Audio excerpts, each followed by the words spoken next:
அனைவருக்கும் வணக்கம். மிதுன ராசி அன்பர்கள் 10/5/2026 முதல் 16/5/2026 வரைக்கும் உண்டான மிதுன ராசி அன்பர்களுக்கு எத்தகைய பலன் அமையும்? நாராயணாய வித்மிஹி வாசுதேவாய தீமஹி தன்னோ விஷ்ணு பிரச்சோதயாத்ங்கிற மந்திரம் தொடர்ச்சியாக சொல்லணும். மிதுன ராசி அன்பர்கள் அனைவருக்கும் வணக்கம். நாராயணாய வித்மிஹி வாசுதேவாய தீமஹி தன்னோ விஷ்ணு பிரச்சோதயாத். ஸ்ரீமன் நாராயணனுடைய அனுகிரகத்தாலும் பாலத்தர் விந்துடைய திருவருளாலும் முருகப்பெருமான் ஆசை கொண்டு இந்த வாரம் மிதுன ராசிக்கு எத்தகைய பலன் கொடுக்குது?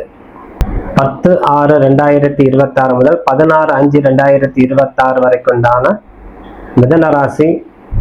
மிதுன ராசியில இருக்கக்கூடிய நட்சத்திரம் மிருகசீர்ஷம் நட்சத்திரம் 3ஆம் பாதம் 4ஆம் பாதம், திருவாதிரை முழு நட்சத்திரம், புனர்பூஷம் 1, 2, 3ஆம் பாதம் அடங்கியது மிதுன ராசி. ஆக மொத்தம் 9 பாதங்கள். உங்க ராசிநாதன் 11ஆம் இடத்துல இருக்கக்கூடிய கிரகத்தோட சம்பந்தப்பட்டு இருக்குது. 11ஆம் இடம் சூரியன் செவ்வாய் சேர்ந்து இருப்பது சிறப்பு பலன். உங்கள் ராசியில அடங்கிய நட்சத்திரம் குரு பகவான். ஆக இந்த காலம் உங்களுக்கு தாமதமாக ஏற்படக்கூடிய காரியம்ல மிக விரைவாக மாற்றி அமைக்கக்கூடிய காலம். நீண்ட காலமாக இது நிலுவையில இருந்தது, முடியாமல் இருந்தது. இந்த வேலையெல்லாம் இது எப்படியாவது முடிச்சு காட்டணும் அப்படிங்கிறதுலாம் இந்த வாரத்துல உங்களுக்கு ஒரு முடிவுக்கு வந்துடும். அதே குரு பகவான் உங்கள் ராசியில சஞ்சரித்து இருப்பதால் முடங்கி கிடந்த காரியங்கள் ரொம்ப நாளா பெண்டிங் வச்சிருந்தோம், அது முடிக்கக்கூடிய காலம். செவ்வாய் சூரியன் 11ஆம் இடத்துல இருப்பதால் உங்கள் ராசிநாதன் 12ஆம் இடத்துல இருப்பதால் சுக்கரனோடு சேர்ந்து உங்களுடைய தாமதத்தை அவர் சரி செய்து கொள்ளக்கூடிய தன்மையே கொடுக்கும். 10ஆம் இடத்துல இருக்கக்கூடிய சனியினால் உங்களுக்கு பெரிய பெரிய தடுமாற்றத்தை கொடுத்தாலும் பொருளாதார ரீதியாக உங்களுக்கு நல்ல எதிர்பாராத வரவு கிடைக்கக்கூடிய தன்மையே அமையும். உங்கள் பொருளாதாரம் நல்ல சிறப்பாக நடக்கும். நீண்ட நாட்களாக இருந்து வந்த சில பிரச்சனைகள், தடுமாற்றங்கள், குறைபாடுகள், குடும்பத்தில் இருக்கக்கூடிய சிக்கல்கள் அனைத்தும் தீர்வுக்கு காணக்கூடிய வகையில் நீங்கள் மிக தைரியமாக செயல்பட்டு வரக்கூடிய நேரம் இன்றைய தினம். ஆகவே இந்த வாரம் உங்களுக்கு சிறப்பான நாளாகவே கருதப்படுகிறது. அதனால நிதி நிலை உங்களுக்கு சிறப்பாக இருக்கும். வெளியில கொடுத்து இருந்த பணம் உங்களுக்கு கைக்கு சேரக்கூடிய காலம். நீண்ட காலமாக பயணம் மேற்கொள்ளணும்ங்கிற எதிர்பார்ப்பு பூர்த்தியாகும். திருமணத்துக்காக ஏங்கி தவித்து கொண்டு இருக்கக்கூடிய அன்பர்களுக்கு மிக விரைவில் திருமணம் நடக்கக்கூடிய காலமாகவே அமைந்துள்ளது. சூரிய பகவான் 3ஆம் இடத்திலையும் செவ்வாய் 11ஆம் இடத்திலையும் சேர்ந்து 3ஆம் அதிபதி சேர்ந்து இருப்பது உங்களுக்கு சிறந்ததாகவே அமையும். ஆகவே தொழில் ரீதியும் சரி, குடும்ப ரீதியும் சரி உங்களுக்கு மேன்மை நடக்கும்.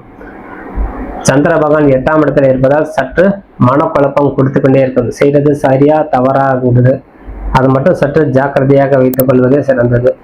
கணவன் மனைவிக்குண்டான பிரச்சனைகள் தீர்ந்து கணவன் மனைவிக்குண்டான உறவு அதிகரிக்கக்கூடிய காலம். இதனால் உங்களுக்கு ஒரு நல்ல ஒரு எதிர்காலம் அமையும். பிள்ளைங்களுக்கு உண்டான எதிர்காலத்துக்கு தயாராகிடுவீங்க. இருவரும் பேசி முடிவு செய்து கொள்ளக்கூடிய காலம் மிகவும் சிறந்ததாகவே அமையும். வெற்றி பெறலாம். கணவன் மனைவி சேர்ந்து பேசி ஆலோசனை செய்து ஒரு காரியம் செய்யும்போது அது ஜெயிக்கக்கூடிய அளவுக்கு நம்ம கொண்டு போகும். அதற்காண்டி தான் மனைவி ஒரு மந்திரி அப்படின்னு ஒரு பழமொழி சொல்லிட்டு வரோம். அப்போ இந்த காலத்தில் ஒரு கணவனுடைய பேச்சு கேட்கணும். நீங்கள் ஒரு மனைவி பேச்சு கேட்டு நடந்து கொள்ளும்போது உங்களுடைய உறவு இன்னும் கொஞ்சம் பலம் பெறும். இதனால் ஒரு புத்திர செல்வம் உருவாகக்கூடிய காலமாகவே இருக்குது. உங்கள் ராசிக்கு 5ஆம் அதிபதி சுக்கிர பகவான் 12ஆம் இடத்துல போது உங்கள் ராசிநாதனோட சேர்ந்து இருந்தாலும் குழந்தைகள் செல்வம் அதிகரிக்கக்கூடிய காலம். அதனால உங்கள் பிள்ளைகளுக்கு தகுதியான இடத்துல திருமணம் செய்து வைக்கக்கூடிய காலமாகவே அமையும். 9ஆம் இடம் இருக்கக்கூடிய பாக்கியஸ்தானத்தில் இருக்கக்கூடிய ராகுனால் திருமணம் பாக்கியம் கூடக்கூடிய தன்மையை கொடுக்கும். நீங்கள் ஒரு இளம் வயதுனராக இருந்தால் நல்ல படிப்புக்கு உண்டான வேலையில நீங்க மிகவும் முயற்சியோட இறங்கக்கூடிய காலம்.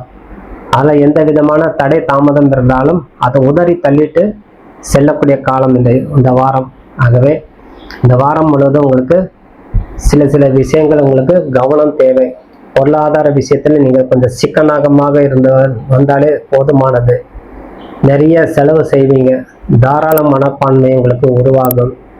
அவ்வளோதானே, 10 ரூபா தானே, 5 ரூபா தானே, 2 ரூபா தானேங்கிறது ஒரு தாராள மனப்பான்மையால் உங்களுக்கு பொருளாதார சிக்கல் வராமல் பார்த்துக்கொள்ளணும்.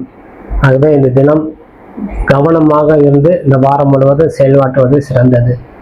புதன்கிழமை தோறும் உங்கள் ராசிநாதம் 12ஆம் இடத்தில் மறைந்து சுக்கனோடு சேர்ந்திருப்பதால் புதன்கிழமை தோறும் பெருமாளை தரிசனம் செய்வது, சேவித்து வருவது, விஷ்ணு சகஸ்ரநாம பூஜை செய்து கொள்வது, பெருமாளுக்கு திருமஞ்சனம் செய்து கொள்வது, இது நாளும் உங்களுக்கு நல்ல நன்மதிப்பு கொடுக்கும்.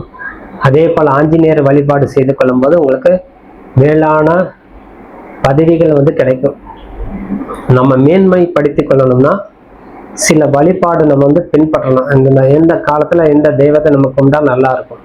ஒரு கிரகம் சேருது, ஒரு கிரகம் விடுதலைப்படுது அப்படின்னு வரும்போது ஒரு கிரகம் நம்மளுக்கு உறுதுணையாக இருக்கும், ஒரு கிரகம் நம்மளுக்கு உறுதுணையாக இருக்காது. அதுக்கானது அந்த பரிகாரம், அந்த வழிபாடு. அப்போ இந்த நேரத்தில் விஷ்ணு சகஸ்ரநாம பூஜை, விஷ்ணு பகவானுக்கு திருமஞ்சன அபிஷேகம், ஆராதனை, தீபம் ஏற்றி துளசி மாலை சாத்தி வழிபாடு செய்து வரும்போது உங்களுக்கு கைமேல் பலன் கொடுக்கும். உங்களுக்கு சந்திர பகவான் உறுதுணையாக இல்லை. ஆகவே சூரியன் செவ்வாய் உங்களுக்கு நல்ல ஒரு அனுகூலமான காலம். ஆகவே சற்று நிதானித்து செயலாற்றினாலே உங்கள் பொருளாதார மேன்மை அடையும். நிதி நிலையில் உங்களுக்கு நல்ல மாற்றம் உருவாகும். தொழில் நல்ல மேன்மை அடையக்கூடிய காலம். குடும்பம் மற்றும் உறவினர் மூலம் நல்ல ஒரு செய்திகள் சேரக்கூடிய காலங்கிறதுனால நல்ல நம்மளுக்கு ஒரு மகிழ்ச்சி ஏற்படக்கூடிய காலம். ஆரோக்கியத்தில் நம்மளுக்கு நல்ல கவனம் செலுத்தி வரும்போது நல்ல சுறுசுறுப்பாக இருக்குன்னு சொல்லி விடைபெறுகிறேன். நன்றி, வணக்கம். ஜெயபாலா வாழ்க்கணும்.